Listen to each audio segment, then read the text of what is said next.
Hello bachon, so let's understand the question first. The question says, figure here shows the vertical cross section of a vessel filled with a liquid of density R.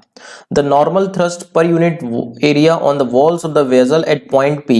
ये P point है बच्चों, यहाँ पर हमको normal thrust per unit area मतलब pressure की बात कर रहा है। थ्रस्ट पर यूनिट एरिया तो प्रेशर हो जाता है, मतलब इस पॉइंट पर अगर हम बात करें तो फ्लूइड जो प्रेशर लगा रहा है पी पॉइंट पर वो हमको निकालना है।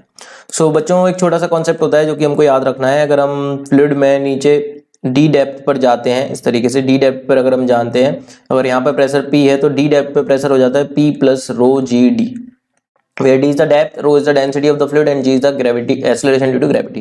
So ये कॉन्सेप्ट हम यहाँ पे यूज करेंगे बच्चों। सो देख सकते हैं हम अगर p पॉइंट की हाइट देखें हम free surface of the liquid से तो कितनी है बच्चों, ये हाइट h है, ये कैपिटल H है, तो ये जो बची हुई हाइट हो जाएगी हम बोल सकते हैं h माइनस एच। तो बच्चों अगर हम यहाँ पर pressure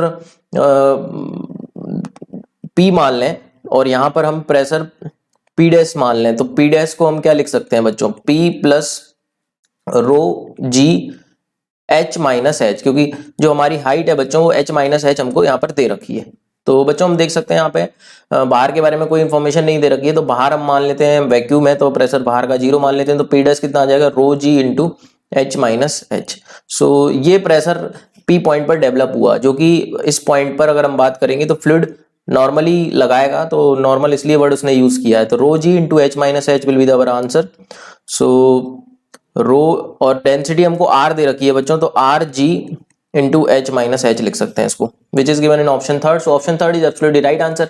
I hope you got the concept. Thank you so much and all the very best.